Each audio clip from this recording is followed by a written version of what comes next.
নমস্কার, সুজাতা রন্ধনশালায় আপনাদের অনেক অনেক স্বাগত জানিয়ে আরেকটি নতুন ভিডিও রেসিপি শুরু করছি। আজকের বানাবো টক মিষ্টি ঝালের একটি দারুণ রেসিপি, আচার, করমচার আচার। এই করমচা আমি বাগান থেকে তুলে নিয়ে চলে এসেছি। এবার আমি এগুলো কেটে কিভাবে দানা বের করে আচার করি আপনাদের পুরো ভিডিওটা তার জন্য দেখতে হবে। আশা করছি খুবই ভালো লাগবে। আমি এই জলে একটু হলুদ মিশিয়ে দেবো, কেটে কেটে আমি এই জলেতে ফেলবো।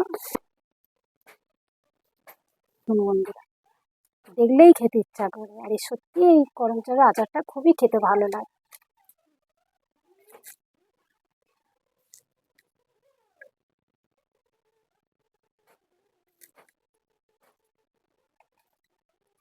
দানাগুলো বের করে নেব।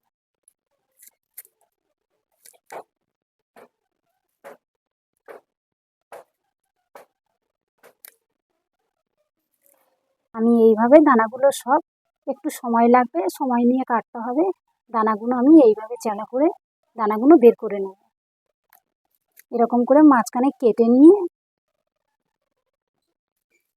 আর চামচ দিয়ে দানাটা বের করে ফেলা যায়।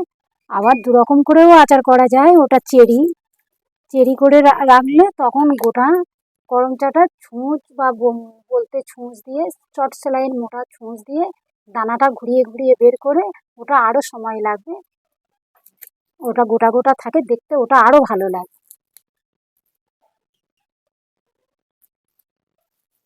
আমি এইভাবে সব করমচাগুলো কেটে নেব।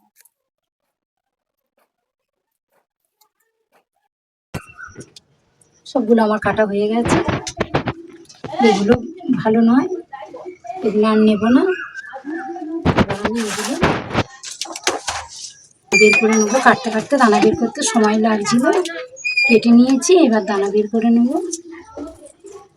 মাঝখানে এই দানাগুলো কষ্টা, এগুলো ফেলে দিতে হয়।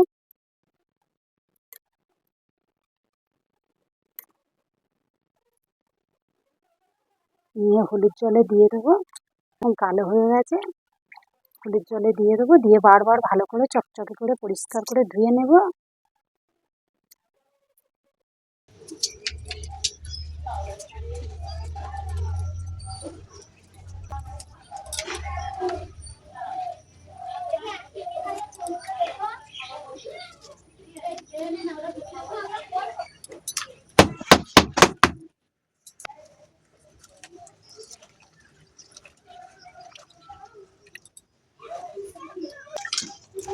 আমি এগুলো ভালো করে 3-4 বার ধুয়ে নিয়েছি।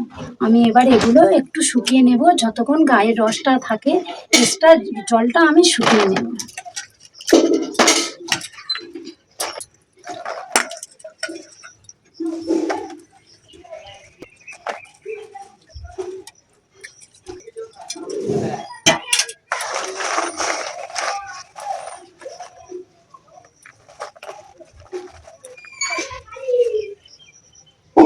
এবার এটা রোদে বসিয়ে দেব। ডিশে ঢেলে নিই। এই দেখুন কতটা শুকনো হয়ে গেছে। একদিন রোদ খাইয়ে গায়ের জলটা শুধু শুকিয়ে নিয়েছি। যেমন জিনিস যেমন করমচা তেমন আছে, শুধু গায়ের জলটা একটু শুকিয়ে নিয়েছি। এবার উনুনটা ধরিয়ে নেব।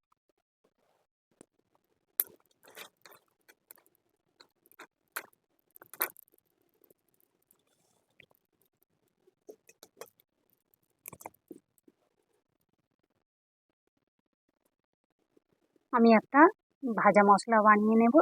তার জন্য আমি এখানে নিয়েছি গোটা লঙ্কা, একটা তেজপাতা, গোটা ধনিয়া, গোটা মৌরি, গোটা জিরে।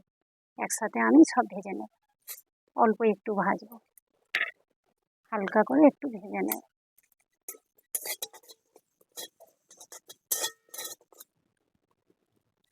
হয়ে গেছে, আমি এবার নামিয়ে নেব। আমি এবার করমচাগুলো কড়াই দিয়ে দেবো। শুকিয়ে কই কটা হয়ে গেছে, কতটা দিয়েছি। খুব টক, যতটা টক যেমন টক তেমন মিষ্টি। তো আমি এখানে নুন দিয়ে দিলাম।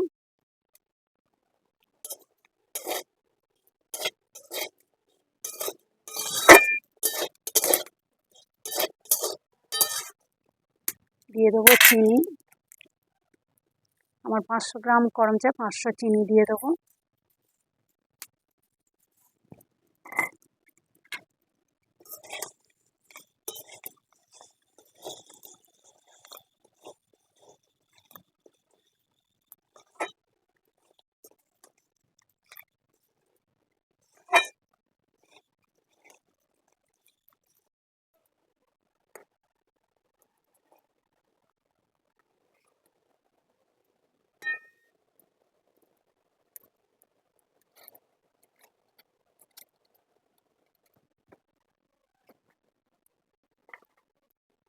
আমি এবারিতে দিয়ে দেবো একটু ভাজা মশলা।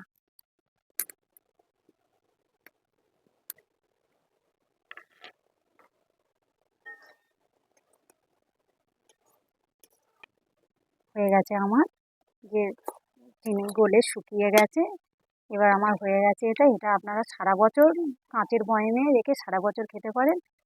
মাঝে মাঝে একটু রোদে দিতে হয়, যদি রোদে দেওয়ার চক্করে না যেতে চান তাহলে একটু 1 চামচ ভিনেগার দিয়ে দিলে, ভিনেগার দিলে সারা বছর আপনারা রেখে খেতে পারবেন। আমি এটা নামিয়ে